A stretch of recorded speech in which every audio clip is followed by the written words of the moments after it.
Hello and welcome to Radio Westeros. I'm Yolkboy, and it's great to talk about the third episode of House of the Dragon called Second of His Name. Today we'll be reacting to and evaluating this episode, as well as making plenty of book comparisons because we're all hardcore book fans, so you'll get some deep insights related to the text. We will avoid spoiling the future plot of House of the Dragon as much as we can, but we're going to have a spoilers all books section at the end to give our unsullied audience a giant heads up for that. So whatever your A Song of Ice and Fire or Game of Thrones background, we do have a lot to offer, and we'll certainly be ready to fill in the blanks about lore and story depth that the show understandably skirts over. This episode jumped over 3 years in the timeline, and the key development from the in-between is that King Viserys is now married to Alicent Hightower, who has given birth to a son and is pregnant with a second child. This new generation obviously puts strain on Viserys' prior decision to name his daughter Rhaenyra as his official heir, which is now at the heart of increasing tension between key players. The showrunners have described this as a sort of coming-of-age episode where Rhaenyra and Alicent are required to leave their childhood behind, and several characters need to reevaluate themselves and discover who they are and what they want. I thought it was a fantastic episode. The slow pacing, rather than being boring, felt really indulgent and brought to mind classic 70s cinema such as Barry Lyndon. The show has now established itself as a tense, family-centric drama, and this episode was largely about the shifting dynamics within the key houses following Aegon's birth, with fire and blood action sequences serving as bookends to show us some adrenaline-fueled conflict. So today we have so much to say about this great episode. Without further ado, let's say hello to my Radio Westeros co-host, Lady Gwyn. Hello. Yes, we're back. We have lots to say, and back with Emily the Eyrie. Thank you. Amazing to be here. Very good. Good to see you as always, and good to see all you folks who are joining us. We interesting what you said about Barry Lyndon, because there was an awful lot of candlelit and firelit scenes going on in this episode, similar to that movie. And also that pacing, of course. So good comparison there. But before we begin our analysis tonight, we do want to mention that Radio Westeros is supported by patrons. And if you want to be a patron of the show, you can find us on Patreon. That's patreon.com/Radio Westeros. And we're going to give a quick shout out to the following fine people. Our Flaming Lightbringer patron, TJ Harrington, our Dragonsteel patron, Peter, and our Palest Milk Glass patrons, Alex, Daniel, Crispy the Song of Ice, Seth, Kelly, Laura, Sister Winter, Maltude, John Wergarian, and Empty Walls, first of his name, as well as B-Word and Mr. J, the Bear and the Maiden Fair, and Sir Tim of House Jib Jab Hot Dog Shop, house motto, we forge the chains we wear in life. And as a reminder, there will be shout outs in the outro for anyone who uses the super chat option tonight. And thank you in advance for that. And we'll send it over to you, Yolkboy, to set us up. Okay, so why don't we break this down into vicinity? Why don't we start with King's Landing and the scenes that expose the birth of a new baby boy, and now it's his birthday. It's King Aegon. So Emily, why don't you get us going there? Yeah, for sure. Like you already said in the intro, one thing we've had to adjust for with House of the Dragon is kind of the amount of time this season covers, episode to episode, compared to the slower pace of Game of Thrones, where you live in every moment and a season is about a year. The third episode opens 3 years after the events of the second episode, meaning we've already covered 4 years' time in less than half a season. We know from the trailers and the multiple actors for Rhaenyra, Alicent, and the Velaryon kids that we've got bigger time jumps ahead, but it's worth calling out here, I think, as we start our analysis.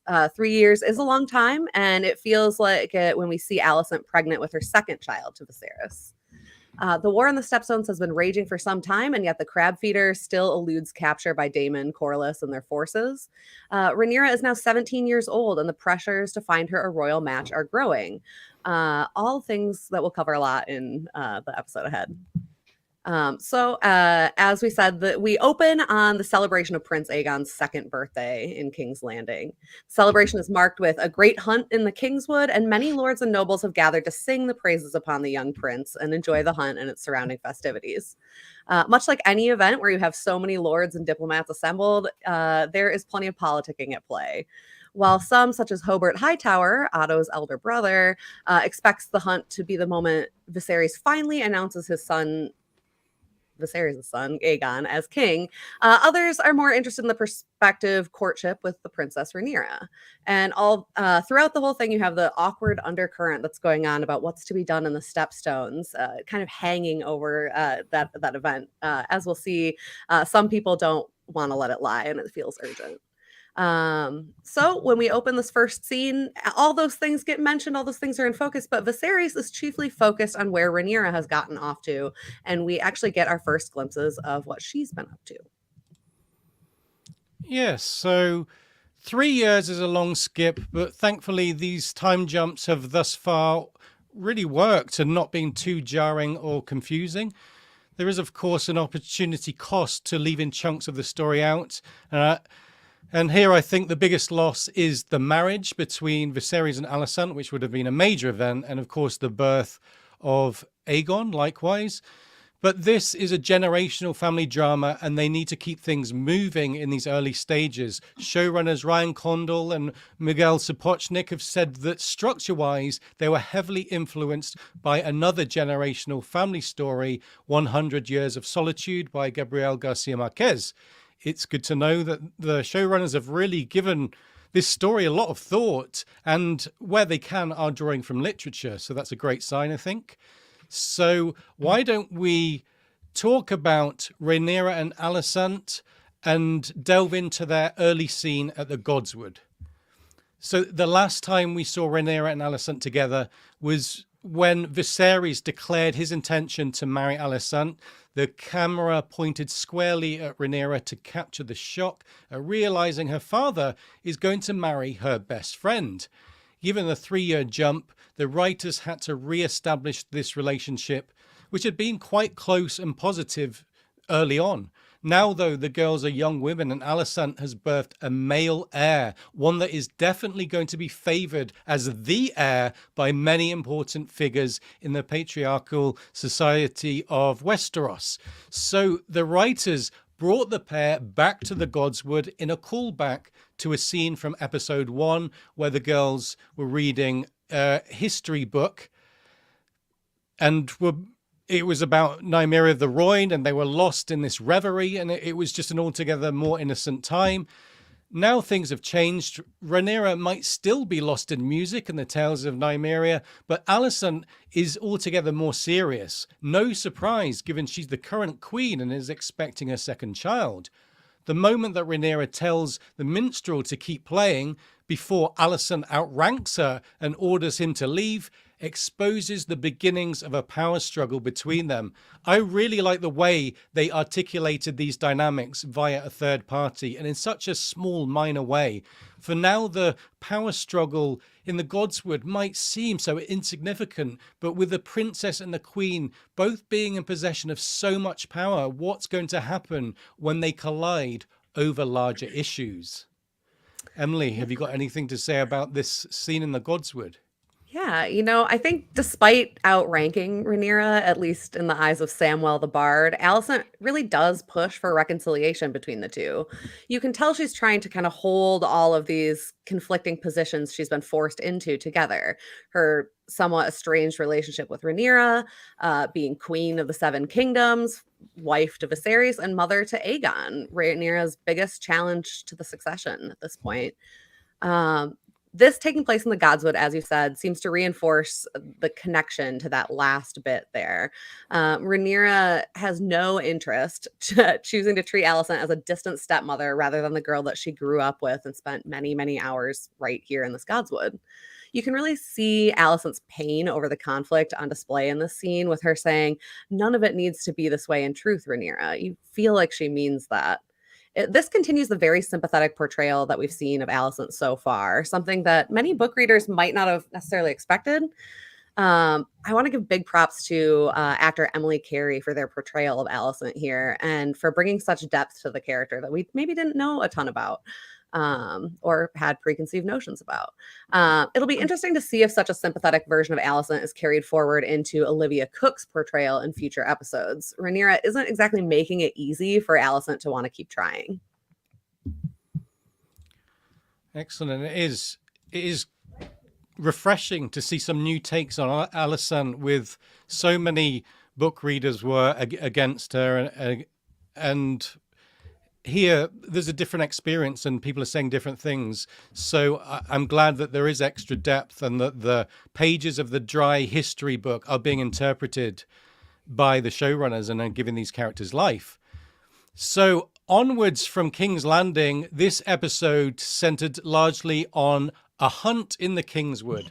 So something I've noticed about House of the Dragon, and we must give the writing team a great deal of credit for this, is that the show seems extremely comfortable in extrapolating a living, breathing visual story from a handful of history book plot points. They know how to fill these gaps with exciting scenes and interesting settings, and like I said, how to fully realize the characters. Today's episode drew very little specifically from Fire and Blood, yet carried its spirit so well. And a major part of this feeling was the decision to revolve most of the episode around this royal hunt called together in celebration of Aegon's birthday. This was an elegant solution to the logistical problem of how to bring the ruling families together and encourage drama between them. And it really felt quite authentic as a pseudo-medieval event, I thought.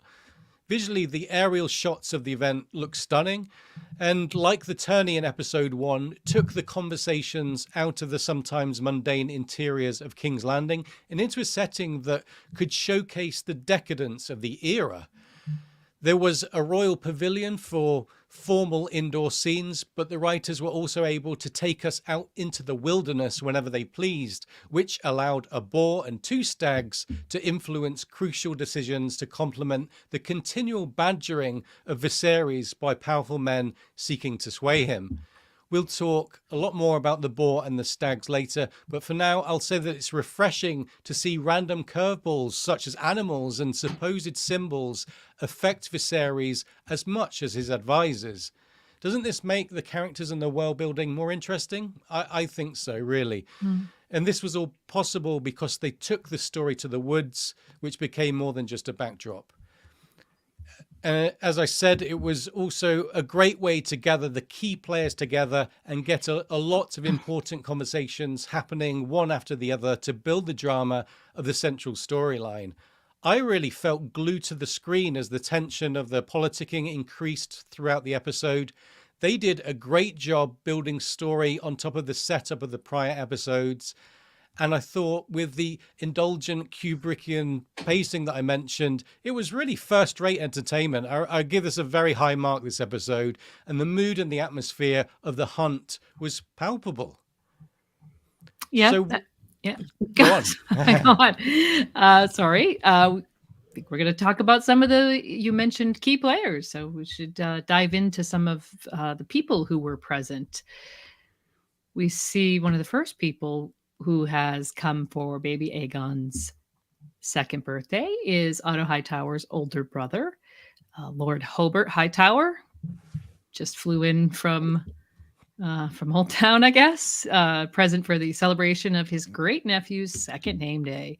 He is right off the bat shown to be the driving force behind Otto's ambition. No doubt Otto has his own personal ambition, but the birth of a child to a Hightower queen has really brought the older brother's own ambitions for their house into play. And early on, Lord Hobart states that he expects that Viserys will name the boy his heir. When Otto suggests that the king might feel otherwise, the elder Hightower makes it plain that he considers it Otto's duty to make sure that the king chooses correctly. And there's no doubt what correctly is. Yeah, the showrunners are bringing, I think, a little bit of creativity to bear on the storyline here, which is presented in Fire and Blood as being mostly about Otto's personal ambition. It does make a lot of sense, though, that the head of his house would have an opinion and would obviously want the advancement of House Hightower. And I think I mentioned this in our review of episode 1. If you take a brief look at the history of House Hightower and their relationship with House Targaryen, you might find some added motivation in the fact that King Maegor the Cruel's first wife was a Lady Cerys Hightower. They were married for nearly 15 years with no offspring. Maegor then named her Baron and took Alice Haraway as a second wife, which of course gave great offense to her family. Long story short, he then took yet a third wife, and even though Queen Cerys was eventually reconciled with her husband and returned to King's Landing, in spite of this, she died shortly thereafter in the capital under very mysterious circumstances, which are detailed in Fire and Blood. So this all happened some 3 generations before the events in this series. And in Cerys Hightower's defense, I think it appears that King Maegor was probably the infertile party in their marriage. So, maybe the Hightowers have been nursing a few generations of stymied ambition paired with having that kind of axe to grind with House Targaryen. So it's Lord Hobart, then, in an attempt to start a public acclamation that really falls slightly flat when the family arrive in the Kingswood and are disembarking from their carriage, who first calls baby Aegon second of his name, and he gives this little cheer that a lot of people don't seem to join in on. Viserys just seems a little bit bemused by it all. But anyways, this is the title of the episode, as well as the probably what is the major theme of the series, which is conflict over the succession. So, yeah.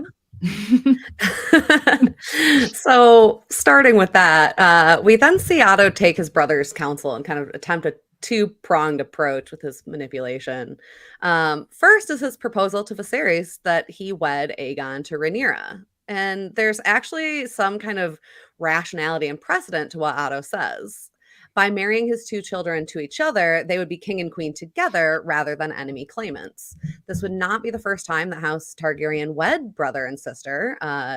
King Jaehaerys, the king before Viserys, and his queen Alysanne were siblings as well. And they wed their children, Balon and Alyssa, together. I can cite many, many more examples. This does sidestep having to pit brother and sister as potential heirs. And after all, an incestuous marriage actually brought the realm 50 years of peace somewhat recently through the previous king. So it wouldn't be completely unheard of to try it again. Unfortunately, Viserys, having a few drinks at this point in the day, finds this proposal ridiculous. And based on his expression and acting during the conversation, we think most of that reaction is probably due to Aegon's extreme youth at this point. Beyond that, it's not hard to recognize how much Rhaenyra would hate taking baby Aegon to husband, even compared to someone like Jason Lannister. Remember now, Otto isn't someone who gives up easily, so he falls back on more tried and true tactics of soft manipulation, of Viserys, using his own daughter as his pawn in an attempt to maneuver the king. Once back in King's Landing, he visits a very pregnant Alicent in her chambers. He frames Aegon's eventual ascension as an already done deal to her, citing the birthday festivities as proof that the Lords of Westeros will support the male heir. He tells her, when you bore the king a son, you ended 15 years of uncertainty and doubt. Otto claims that Rhaenyra taking the throne over Aegon would tear the realm apart, playing, we think, off of Alicent's anxious nature and perhaps a sense of maternal protectiveness that we haven't gotten a ton of time to see yet, but we can probably infer it's there.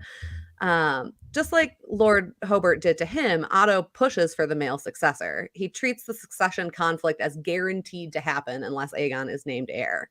While Alicent continues to defend Rhaenyra as a good choice for queen and not wishing for her son to steal from his sister, we'll see if that position holds as the seeds of doubt that Otto planted maybe begin to sprout.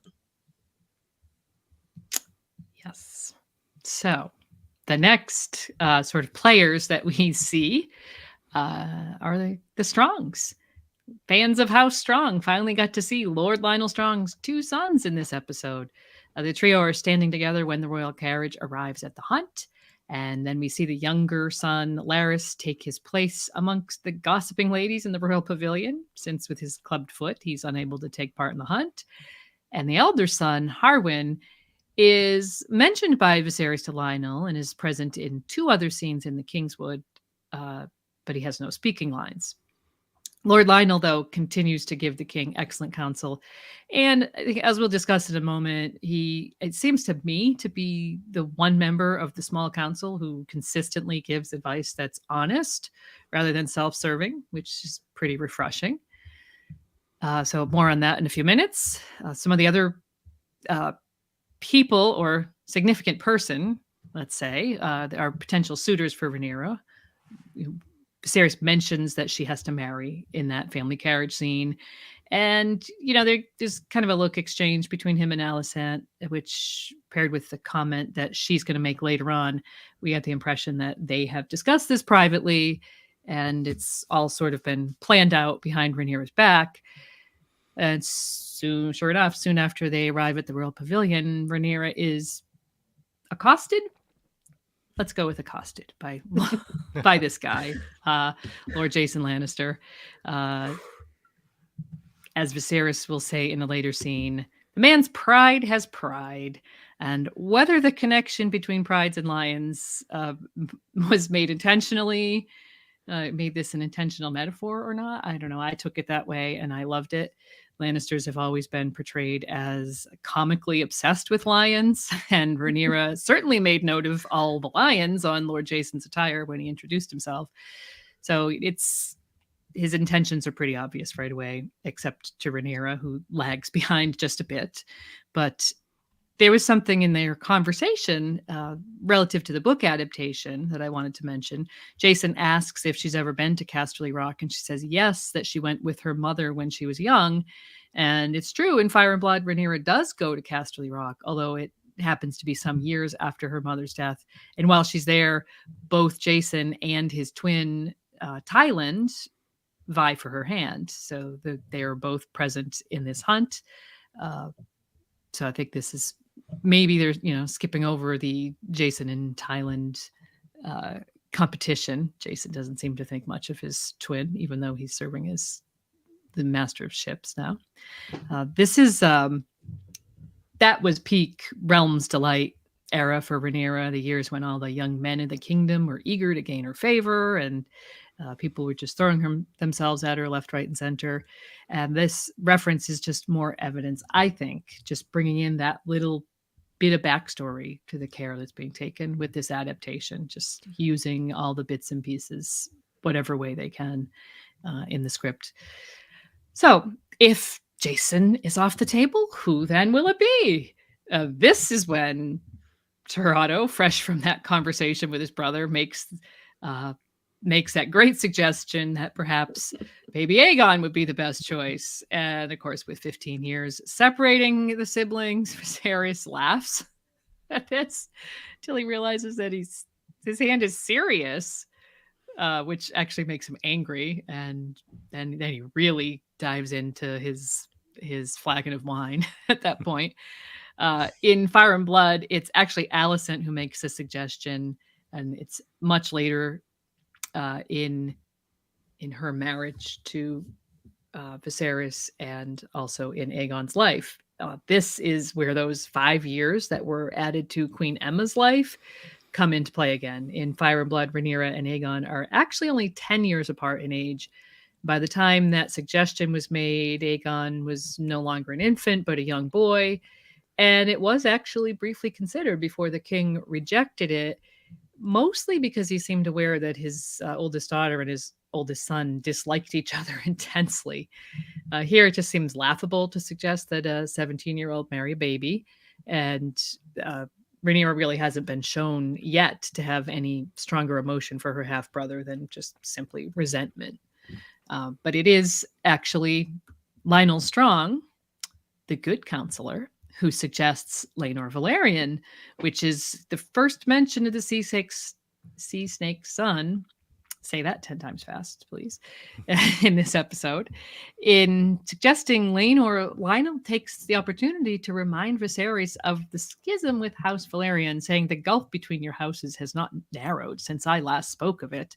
And he says that his reasoning for suggesting Corlys and Rhaenys' son is the same as it was for suggesting their daughter, which subtly brings the king's focus to the problem of the war and the Stepstones, which is a constant undercurrent in these scenes. And this is the first, but not the last time that the tactical error Viserys made by choosing Alicent over Laena Valerian is mentioned. Viserys, perhaps used to everyone around him being utterly self-serving, initially thought that his Master of Laws might suggest his own heir, Sir Harwin. But Lord Lionel, as usual, seems to be about the only person in the room who's genuinely considering what would be the best choice for the realm. Yes, you are right about that. You know, the last scene that kind of relates to Rhaenyra's suitors and the potential options for her is obviously, of course, between Viserys and Rhaenyra herself. Father and daughter discuss her position and her options. It's clear that Rhaenyra is resentful that she must marry. We saw that early on in the carriage, as Gwyn said, but is also very insecure in her position as heir, worrying that a marriage is meant to maneuver her into the role of a wife of a great house rather than as future queen. Viserys again brings up the obligation they both share to marry and multiply as monarchs. There's been a lot of tension building between father and daughter ever since the last time they were shown in this room together, in the small council chamber, where Viserys surprised her with his choice to marry Alicent.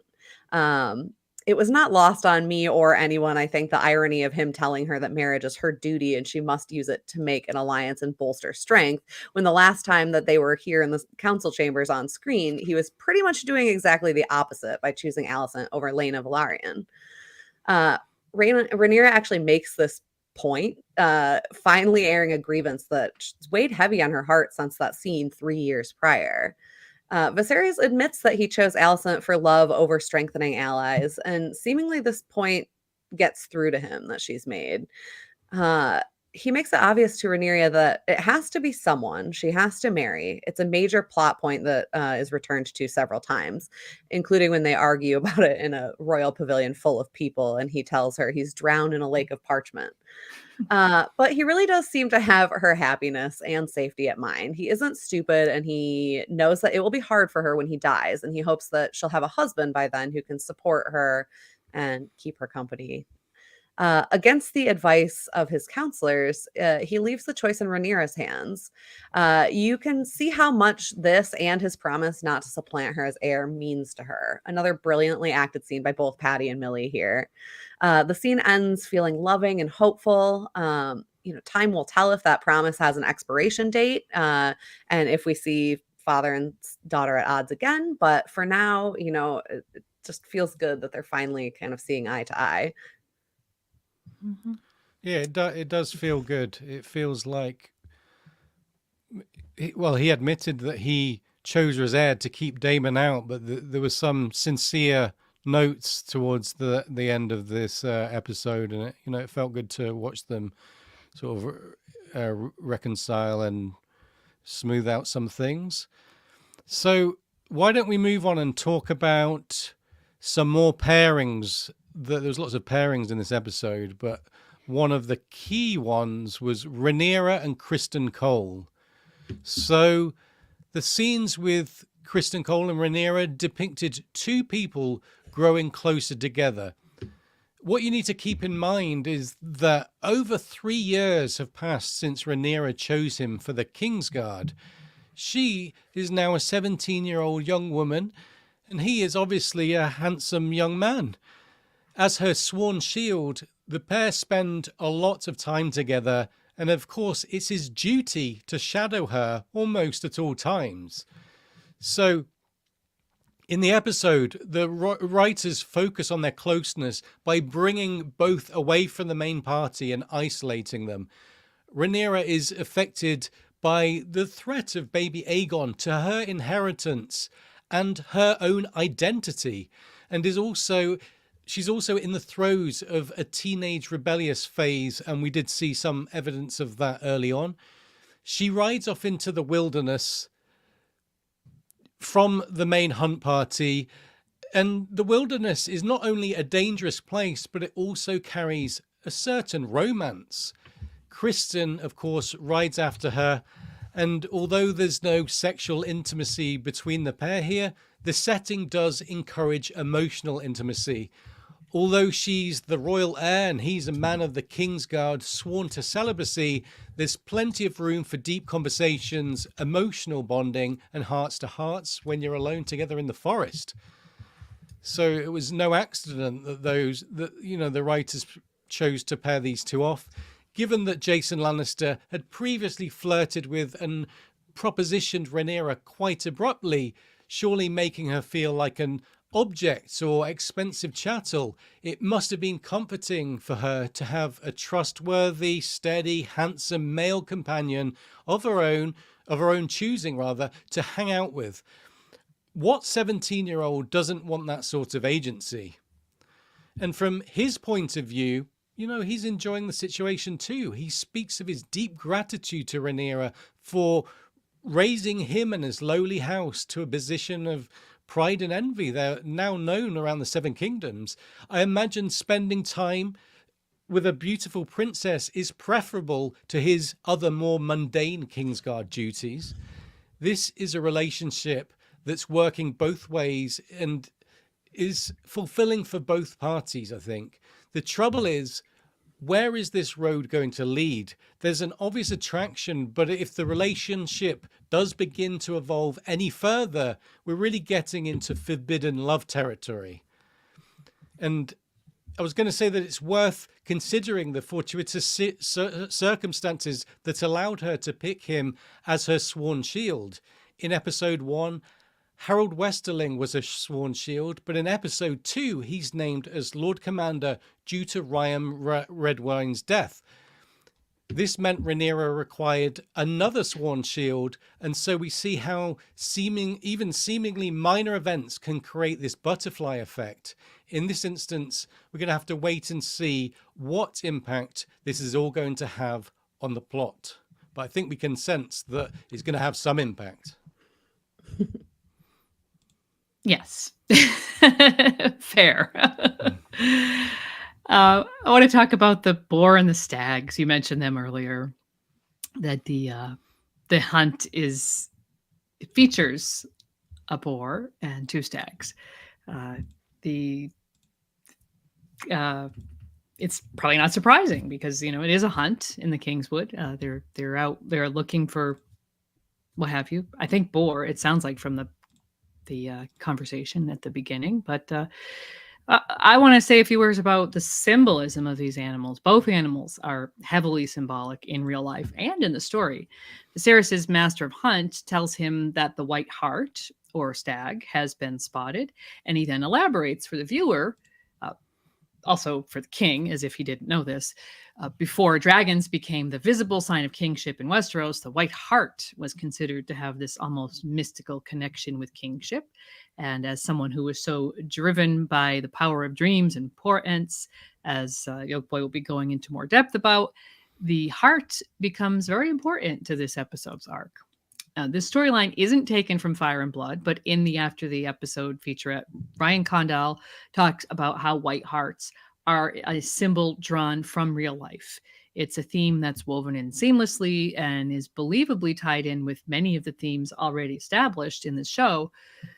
White harts have meaning in many European cultures and probably beyond, but especially those with Celtic influence.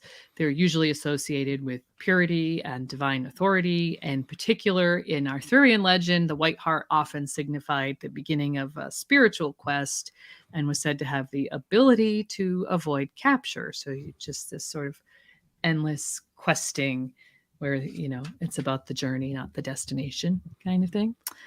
Conversely, although the act of hunting the white hart can bring great meaning to a story or a legend, the act of actually capturing or killing one would usually be frowned upon And releasing it, if you do happen to capture it, is considered the pinnacle of mercy or chivalry.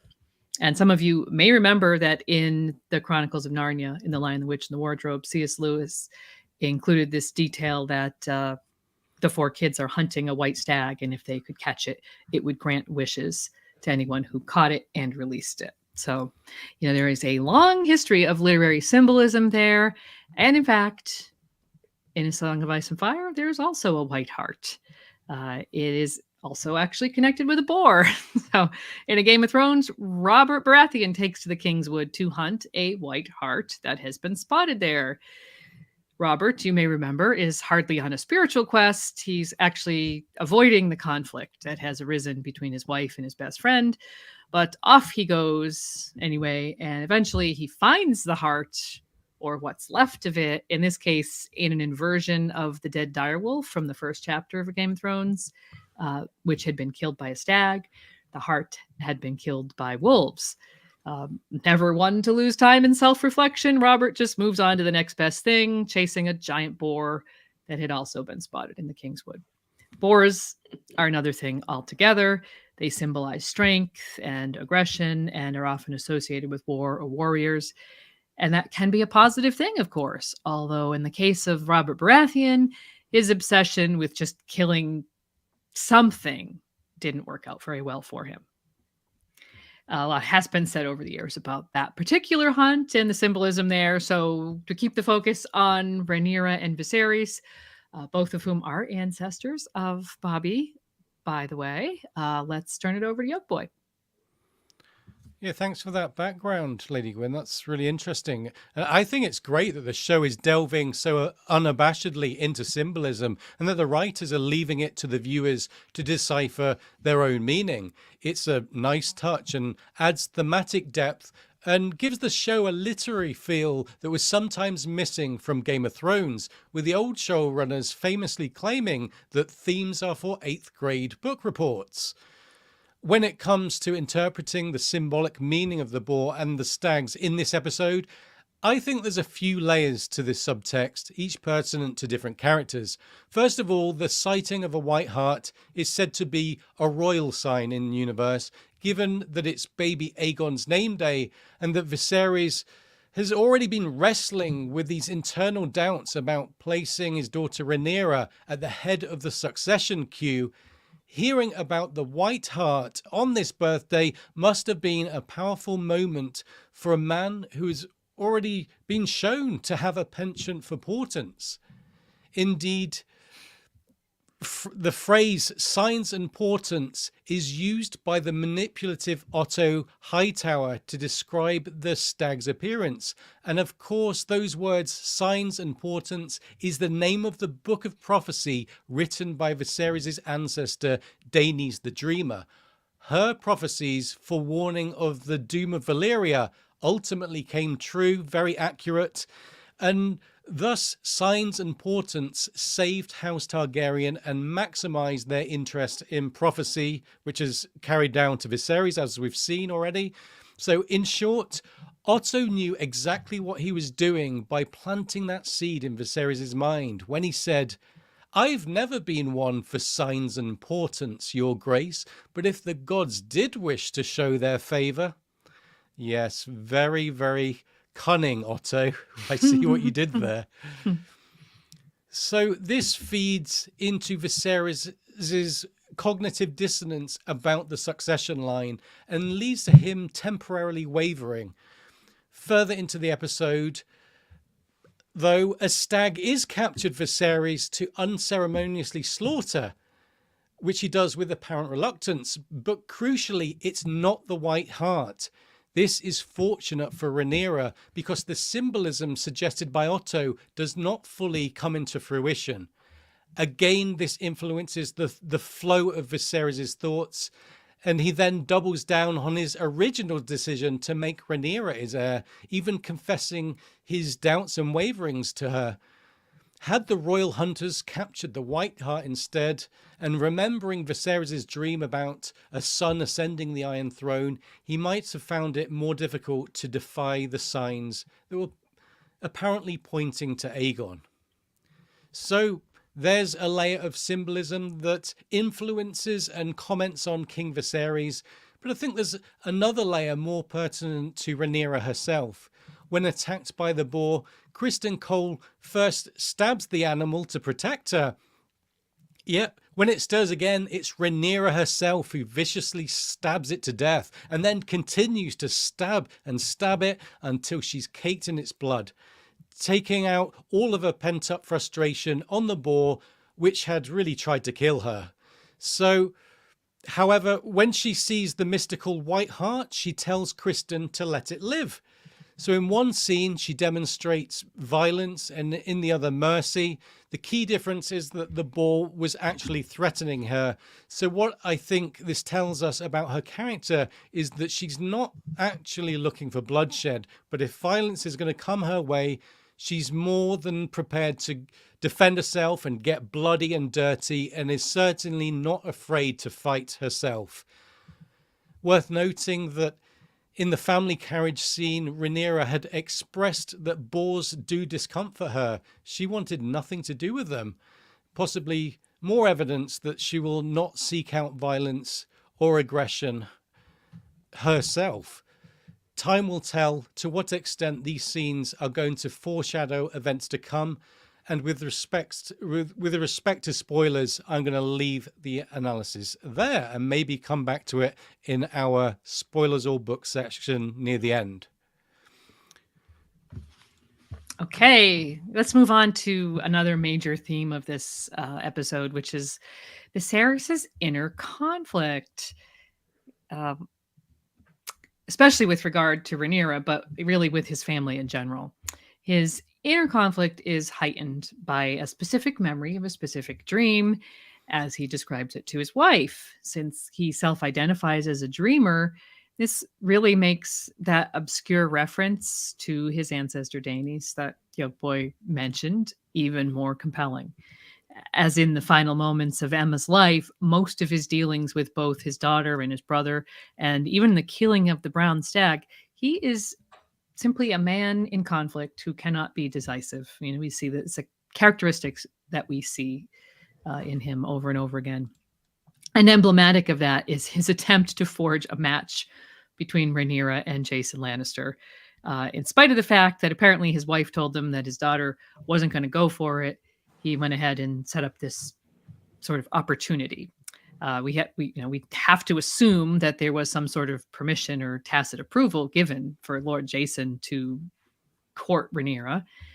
But after she strenuously objects not only to the entire process, but to the specific man, Viserys is actually quite cool to Lord Jason when he approaches him in the royal pavilion with this gift that I think is meant to be some sort of perhaps, betrothal gift or, so I think it's supposed to be a lot more symbolic than it ends up being, perhaps.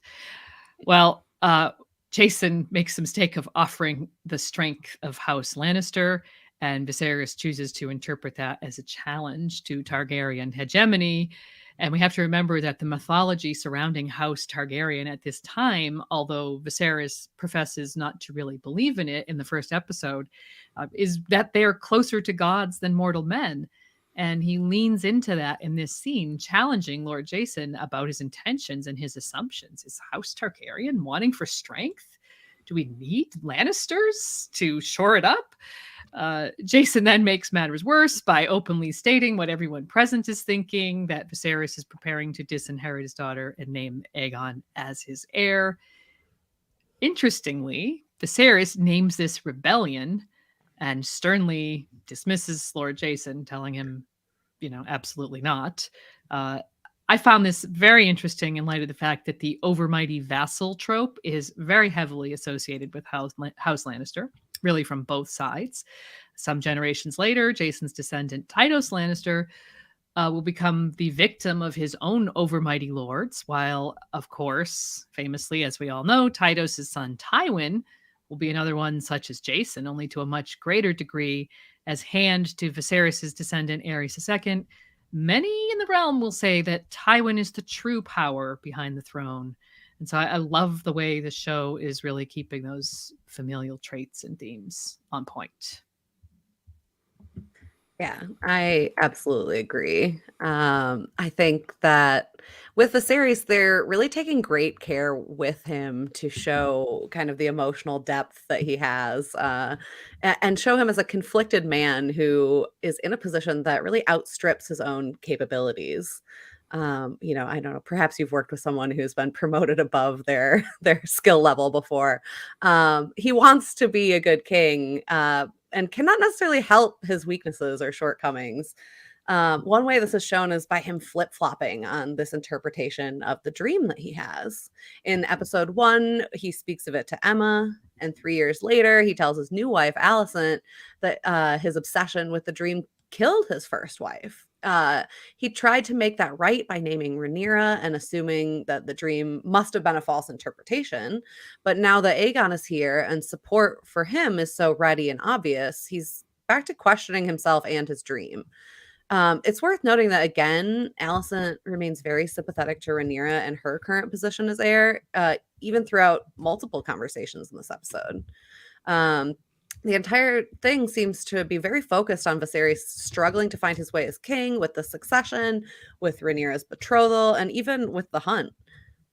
The main thing that is holding Viserys back, I think, from going all in on the prophecy now is that Aegon has arrived, but he still loves and wants to do right by Rhaenyra. His guilt over what happens to Emma extends to her, and she remains his strongest connection to his first wife. Whether we interpret his continued support of Rhaenyra as an act of love, guilt, or fear that he misinterpreted a dream, we're kind of unsure, but we end things for this episode with Viserys continuing to back Rhaenyra. What do you think, Yoke? Excellent. So I want to talk about Viserys and Daemon. Although we get no scenes of Viserys with his brother, it's obvious that in spite of 3 years time passing, Daemon remains on Viserys' mind. As we said, his brother's war is a constant undercurrent in the episode and really serves as a subplot. It's not going well, and it seems like defeat and possibly even Daemon's death might be looming. In spite of the fact that Viserys calls Daemon and Corlys malcontents who started a war without his leave, he's obviously brooding about his brother in private. There is a slight difference here from the source material where Viserys is portrayed as content to let the situation in the Stepstones play out. Let Daemon play at war, his grace is reported to have said. It keeps him out of trouble. For the benefits the defeat of the pirates would bring to the crown, Viserys even sent what is characterized as regular infusions of gold to his brother. Nor is the war ever portrayed as going anything other than successfully. Clearly, the showrunners want to accentuate Daemon's disaffection and estrangement from his brother, which works with the overall portrayal of Viserys as a man in conflict. So I think that these added dynamics are working really well in the show canon. So why don't we talk more about the Stepstones? I mentioned it's a sort of subplot of this episode and it bookends the episode too. So Emily, why don't you take us away with some information about the Stepstones? Sure. This episode opened just like episode 2 with a harrowing view of how things are going in the Stepstones. It's been 3 years since then, as we've mentioned, and you can see that war has really continued. It's very gruesome, and we get a little hint of the guerrilla tactics that the Triarchy is employing to survive several years of war against an enemy with dragons, which is no easy feat, really. We see Caraxes in action for the first time, really setting the battlefield ablaze and squishing enemies and allies alike. A horrific reminder of the toll that these wars take on the common folk, really, to see someone who's in the process of idolizing and worshiping this heroic, almost godlike image of a Targaryen with their dying breath caused by Daemon. indirectly, at least. I don't think that was an order. Following this scene, we get a lot of chatter about the Stepstones throughout both the birthday party in King's Landing and the hunt. Tywin Lannister, Corlys's replacement as master of ships on the small council, is deeply concerned and considers the situation urgent, actually angering Viserys with his refusal to drop the issue at Aegon's birthday party. As festivities continue, we see snippets of court gossip. The ladies Lannister and Redwine ask Rhaenyra about it, and she's smirked at for being as naive as her father and thinking that the crown is not at war, just Daemon and the Velaryons. This is an important lesson for Rhaenyra to learn, to see that a ruler's perception of matters being at odds with the realm's perception is a dangerous thing. The hunt continues mostly uninterrupted, and it's not until they return to King's Landing and receive a letter from Vaemond Velaryon, Corlys Velarion's younger brother, who is on the front, that Viserys is kind of finally ready to consider taking action. He really hits the nail on the head while talking to Alicent, saying, "I'm forever doomed to anger one person in the pleasing of another." This is a reference to many things, but this doubt over how he's perceived weighs so heavily on Viserys that it often has him flip-flopping or declining to act at all, as we've already discussed in previous episodes. It's Alicent who poses the question, not on how his actions will change perceptions of him, but on what is best for the realm. And with that, Viserys seems to realize that winning the Stepstones and saving his brother truly is the best thing for his people. Mm-hmm. All right, so now how about if we just kind of drill down on Daemon and the Velaryons in the Stepstones? So we go back to the Stepstones at the end of the episode, and that scene or segment begins with a war council with all the Velaryons present. We get Corlys describing their position very specifically, their limited ships and supplies and exactly how many men they have. And we learn a lot more about their grim situation. The enemy is hiding in caves to avoid the dragons, strafing them with dragon fire fairly ineffective. We get to meet, finally, his son Laenor, who's mentioned earlier in the episode as a possible match for Rhaenyra. We saw Laenor as a child or background character in episode 1, but this is our first glimpse of Theonate, the adult actor. It's revealed that he's a dragon rider, too, assisting his cousin Daemon in the Stepstones, and he's very involved in this war council scene, giving his father advice and dismissing his uncle Vaemond as master of complaints, and suggesting that they just need to send someone as bait to draw the crab feeder out of his caves. It's heavily implied that the someone he means is Daemon, since Daemon's arrival with Caraxes just happens to coincide with that suggestion, and Vaemond's follow-up suggestion that anyone who would do such a thing would be a madman. Of note, if you watch with subtitles on and have read Fire and Blood, even if you haven't, there's a background character in this scene who is identified in the subtitles as Joffrey Velaryon. That is House Lonmouth Erasure. He is actually a character called Joffrey Lonmouth. And this is not a spoiler, folks. It's a mistake in the subtitling. Solly McLeod, who's the actor, is identified as playing the role of Joffrey Lonmouth, who is a character from Fire and Blood, and we will have more on him in the spoilers section. Is this why you're wearing a House Lonmouth t-shirt? Because there was Lonmouth Erasure. Yes. I have to represent. I mean, one must do as is required here. So. All right. Well, before we go too far down the Lonmouth path right now, I'll bring us back to another Velaryon character who's introduced this episode. Vaemond, who is the one who originally sent that letter we mentioned to Viserys, is finally seen on screen alongside his brother Corlys, nephew Laenor, and the Velaryon host. His concern about the state of affairs in the Stepstones is merited. Things are dire, as we learn in this council. But his reaction to it is an overreach, and we see him butt heads with Laenor over it, as Gwyn mentioned. Throughout this interaction, we get a quick characterization of a man proud, protective of his house, and even doubting the course of his brother, the Lord of the Tides. I should point out that the book version, Vaemond is Corlys's nephew. I don't think that changes things too much from our perspective here. The whole scene really is consistent with his book characterization, I'd say, but I'll speak a little bit more about that when we get to the spoilers section. Vaemon's cut short by the very extra arrival of Daemon, the very man whose leadership he'd just been questioning in front of a crowd. The scene is tense, and as the audience waits for Daemon to speak, a messenger shows up with a letter from Viserys. Daemon reads it and then attacks its bearer, literally beating up the messenger, which is a recycled plot point missed out on earlier. We mentioned last episode that in Fire and Blood, Daemon nearly killed the messenger who brought the news to the Vale of Viserys' wedding to Alicent. Poor Sir Adam was apparently standing in for that guy.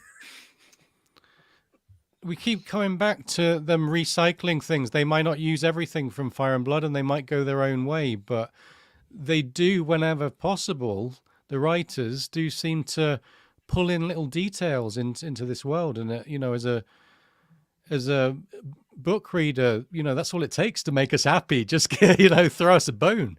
So I'm sorry to Sir Adam. That was very exciting for me. Okay, why don't I talk about the action-packed scene at the end? Like I said, this Stepstone subplot bookended the episode. After so much family drama, it was exciting to end on a more visceral, action-packed note. It was previously noted by Viserys that Daemon would rather die than accept assistance in the matter of war.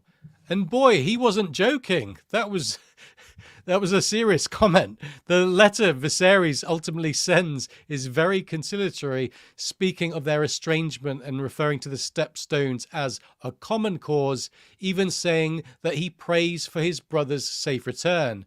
But as Viserys might have predicted, Daemon didn't exactly receive this news with joy. He doesn't want to feel shamed or helped by his big brother, not Daemon.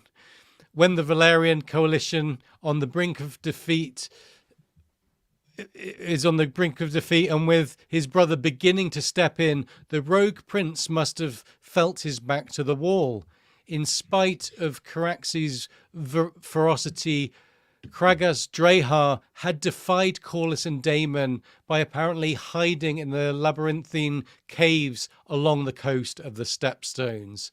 With archers strategically positioned up high and the mention of naval choke points, the challenge was to get Crabfeeder and his men into more vulnerable territory out of those caves.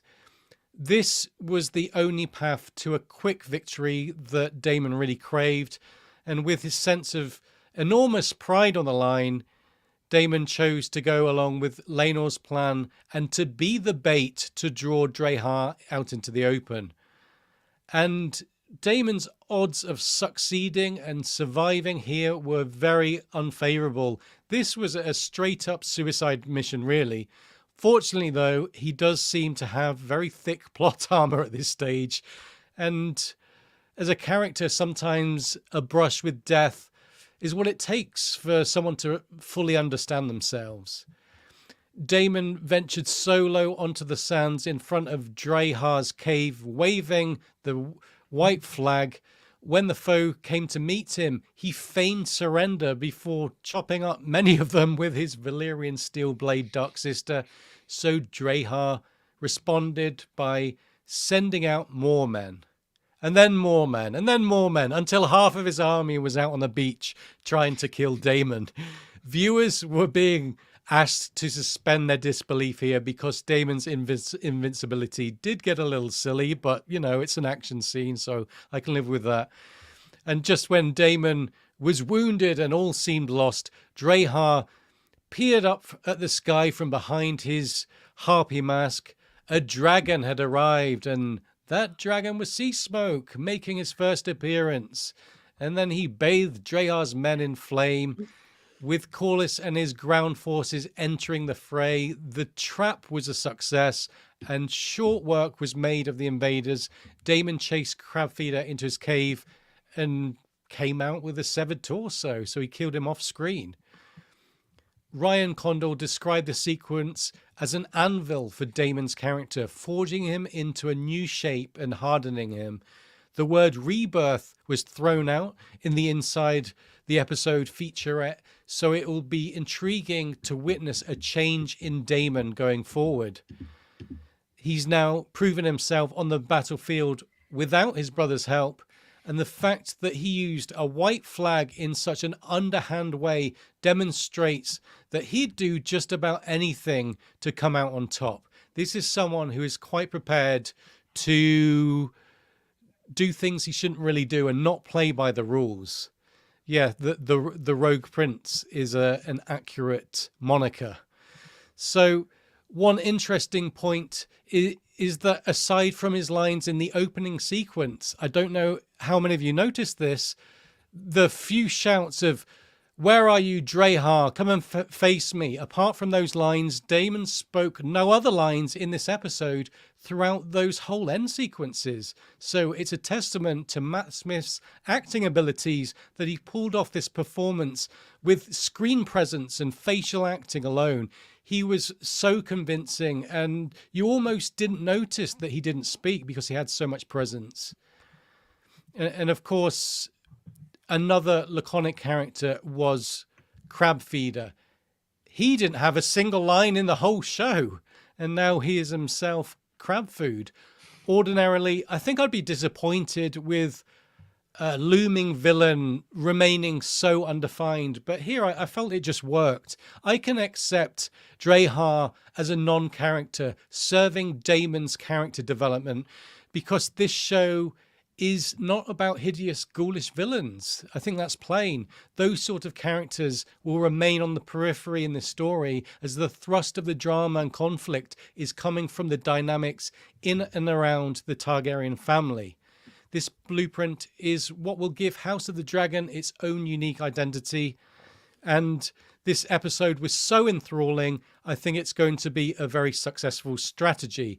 House of the Dragon is not, nor ever will be, Game of Thrones, although it's in the same world and it feels very familiar, but the tone and the pacing and the actual feel of it are different here. And I think that's going to be viewed as its great strength when all's said and done. Cross fingers that they keep up with this great storytelling. Okay, so why don't we do our featurettes now? We do these featurettes every week, and you got regular listeners will be familiar with them. We do one called Dragon Watch and one called Champ or Chump. Let's start with Dragon Watch. So, Lady Gwyn, why don't you set us off with Dragon Watch? What did we see today? This week on Dragon Watch, we see Caraxes and Sea Smoke in action on the Stepstones, with no other dragons mentioned, except for a general discussion of dragons in the scene with Jason Lannister, who seems to think that dragons of the golden variety could possibly buy him a dragon of the human sort. Lannisters. Yeah, they never change. So, Emily, what did you think when you saw Sea Smoke? Were you excited? Oh my God. Yeah. I mean, I kind of knew it was coming because we saw, we saw Laenor there and taught and heard about the dragons in battle, but to actually see it and to see him so excited and happy, riding his dragon, even as the war below was pretty horrific. I was very hyped. I love Sea Smoke. I'm wearing the Only Dragon You Need shirt right now, and Sea Smoke is the only dragon I need this week. Shout out to Sanrixian for that great shirt design. Yes. I know she's in the chat. So, yeah, we were watching it, and as soon as Sea Smoke came on, Lady Gwyn, Sea Smoke! I wonder how many people out there were the same. Some of the book readers who have been waiting for, very excited at the introduction of new dragons. So yeah, that was a good moment. And like you say, Emily, it was very cool to see Laenor so excited and having fun. Yeah. Okay, so why don't we do Champ or Chump each week? We pick one champ, a character who's really, won the day, and one chump, a character who sort of made a fool of themselves or let themselves down in some way. So I'm going to ask Lady Gwyn, who is your champ this week? My champ this week is Lord Lionel Strong, the only person on the small council who seems to have the interest of king and realm at heart, as I said earlier. From not offering up his own son as a possible match for Rhaenyra to gently reminding Viserys that it was he who caused a rift with House Valerian 3 years ago by marrying Alicent, and that he has the power to heal it now by marrying his daughter to Sir Laenor. He emphasizes the value of his counsel by saying that his reasoning is exactly the same as it was 3 years ago for when he suggested Laena. He really pulls no punches, and yet his use of diplomatic language manages to make him come across looking both wise and loyal. So go Lord Lionel. More of that, please. Okay, so that's the chump. Emily, I'll leave it to you to pick the chump of the week. Who chumped out this week? So I feel like it's always hard to pick the chump because there's many usually. Gwen, you chose Viserys last week, and so even though he was kind of chumping around, getting drunk and sad this week, I will pick someone else. I'm going to go with Jason Lannister. I know a few people in the chat agree with me on this one for his pomposity with Rhaenyra and just absolutely stepping in it afterwards with Viserys. I know we've talked about it a little bit, but that Lannister pride and braggadocio completely destroyed any hopes he had for that powerful match with Rhaenyra and with House Targaryen. I agree. Excellent. So there's our chump. So with Dragon Watch and Champ or Chump out the way, it's time to have a spoilery discussion for those who don't mind getting spoiled or who have read the books. So if you are wanting to remain unspoiled on the future of House of the Dragon and haven't read the books, you know, thank you for tuning in. And now would be a good time to leave because Lady Gwyn, it is spoilers all books. Yes, spoilers all books. To begin with, the first spoiler of all is the title of the episode. It's a spoiler of sorts. They do get around that by having baby Aegon's great uncle declare him Aegon the Conqueror Babe, second of his name at the hunt. But of course, from a spoiler's perspective, this title is really foreshadowing of what's to come, that this baby will be declared king when his father dies. And of course, this episode does a lot of work in setting up that eventual plot point way beyond the title. From Otto's warnings to Alicent about what will ensue should Rhaenyra inherit, the realm will tear itself apart, to Alicent's reluctance to raise her son to steal his sister's birthright, and plenty of rhetoric about a female ruler being against the laws of gods and men, we are seeing this clear theme emerge to pair with Princess Rhaenys' advice that men would rather set the realm to the torch than see a woman ascend the Iron Throne. So this baby is actually the fourth child named Aegon to be born to House Targaryen since the conquest. So if you know that, I mean, obviously, second of his name is pretty indicative of something other than just him being a second Aegon. You had Aegon the Uncrowned, who was the grandson of the Conqueror, who was usurped and killed by his uncle Maegor in a dragon battle near the God's Eye. Similar scenario, which will come up later in this series. Jaehaerys and Alicent had a son named Aegon, and Viserys' own short-lived infant brother was Aegon. In fact, actually, when you look at it, it seems like almost every single generation of House Targaryen does have an Aegon.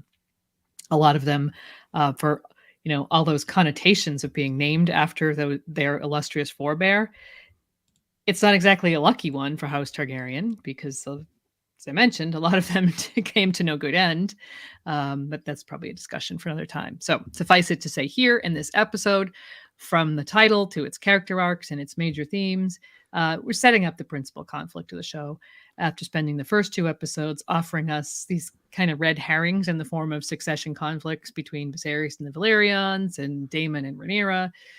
Most viewers are probably now realizing that the real conflict is going to be between Rhaenyra and Alicent's children. And speaking of future conflict, since we book readers know how things will turn out between Rhaenyra and Criston, there's an interesting moment when Criston witnesses Rhaenyra and the White Hart. When I saw Criston near the White Hart, I was sure he was going to kill it and the symbolism would rebound to Rhaenyra, although perhaps that would have been too on the nose in retrospect. Book readers know that Cole is eventually going to leave Rhaenyra's side, join the Greens, and crown Aegon himself in a move that sets the civil war in motion.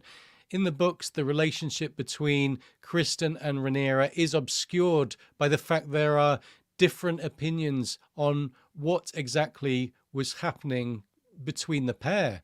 But here we see Criston witnessing what is said to be very plain in the universe symbolism, the White Hart, powerful symbol of royalty, appearing to his princess, conveniently forgetting that might just make his eventual defection all the more painful for Rhaenyra and distasteful to viewers. So that's Rhaenyra and Criston. Another part where I had to refrain from giving spoilers is when I was talking about the godswood scene. As I did say, the friction between the pair about whether the musician should stay or go seemed like a minor moment. But in fact, I think it's highly significant. It's the first time we've seen the pair use their power to try and overrule one another. This small crack in their relationship is going to grow and eventually become an earthquake. So going forward, look out for these moments of increasing tension as the princess and the queen sour on each other. The writers are laying foundations for some huge conflict, and I'm loving the subtle and gradual ways they're choosing to do that. Yeah, and okay, so speaking of subtle, this episode subtly introduced a pair of characters who should feature much more in the story going forward, Harwin Strong and Joffrey Lonmouth, not Valerian.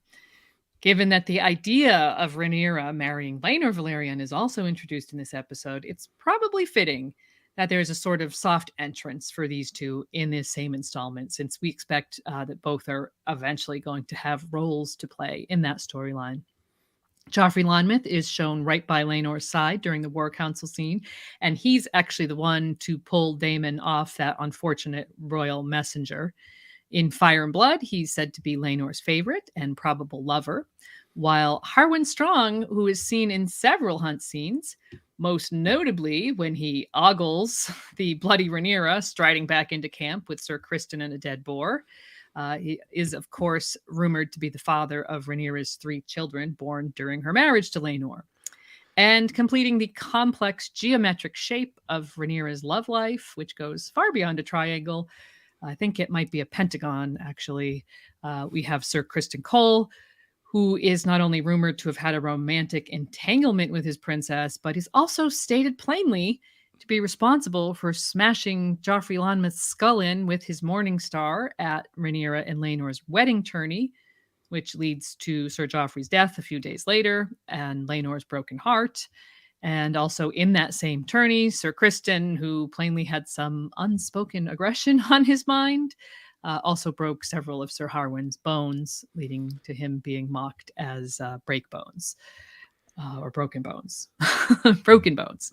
Obviously, we expect that this event is going to be covered later this season, maybe as soon as episode 5 or 6. One of those two, I would think. So don't get too attached to the elusive House Lonmouth. But I think this is a great setup. I love the way they are gradually introducing characters and dragons and subplots. It really makes watching each episode as a book reader very enjoyable, because you can see the shape of the story emerge along with, however they're, weaving in new things just for the show. So really cool. Yeah, kind of going off of what you're saying there about weaving in characters and subplots. This week, I want to profile a Fire and Blood character who actually doesn't appear on page until 126 AC, about a dozen years after when this episode took place. Vaemon Velaryon, who is the younger brother of Lord Corlys in the show, was introduced in this episode, but again, I'll spare you kind of the rehashing of what went down. We've already talked about that in the non-spoilers section. It's clever to have Vaemon show up in an episode where there's a good deal of focus on other second sons, Aegon, Otto, Daemon. Much of Vaemon's behavior in Fire and Blood revolves around the succession crisis of House Velaryon following the death of, major spoilers here, Corlys's children, Laena and Laenor. Both of them had heirs of their own, but as we know, the legitimacy of Laenor's children was quietly challenged and gossiped about at court since the first one arrived. So with that, it is Vaemon Velaryon, who is actually Corlys's eldest nephew in the Fire and Blood version, who took things a step further, bringing this challenge of the boy's paternity, presumably as a way to make himself heir to House Velaryon. When Rhaenyra caught wind of these rumors and remarks, she and Daemon acted quickly. Vaemon was beheaded and his body was fed to Syrax, Rhaenyra's dragon. As Vaemon's actor Will Johnson is only listed to appear in one episode of House of the Dragon, we don't expect to see this moment on screen, but Vaemon's actions in the Stepstones do much to set him up as a character who would take these actions. We may still get a hint of this event down the road, should the show decide to instead focus on Vaemon's own sons petitioning Viserys for retribution against Rhaenyra and Daemon.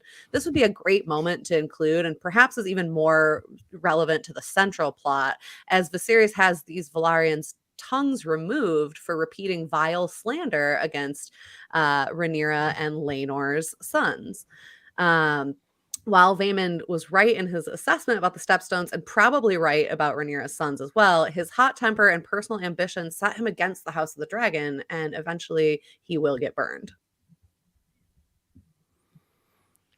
Excellent. And finally today, I want to mention an Easter egg of the week. And that's funny because we did have a super chat from Mills SD, and Mills was asking what are our favorite Easter eggs so far. And yeah, on topic, we can answer that because we enjoyed at the hunt, Lord Jason Lannister's mother is heard telling the story of Lady Joanna Swan, a young woman from House Swan in the Stormlands who was abducted by pirates from Lys and sold to a pillow house there when her uncle refused to ransom her. So this was a nice little, you barely sort of caught it, bit of dialogue between the gossiping ladies of the court.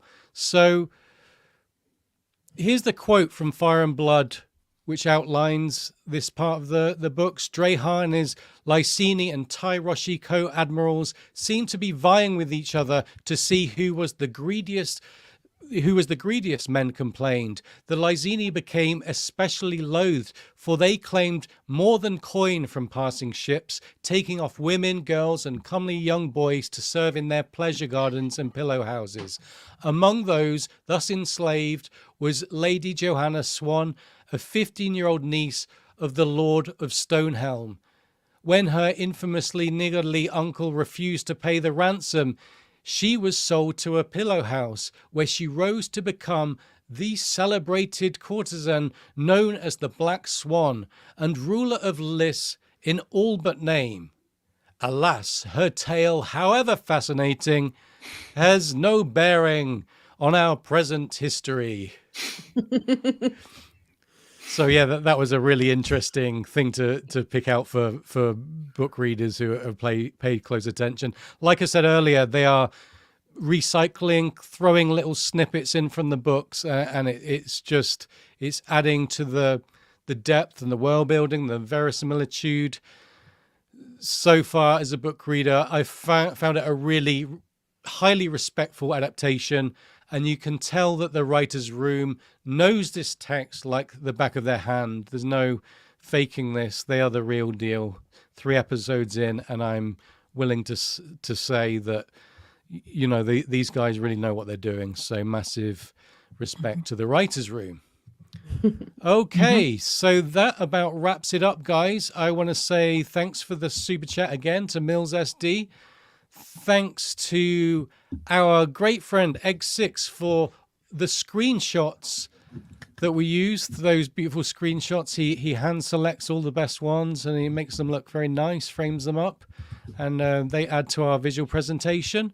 And thanks to all of our chat room mods who keep things in order, make sure nothing untoward's happening in the chat room. We couldn't function with live streams without you guys, so thank you so much.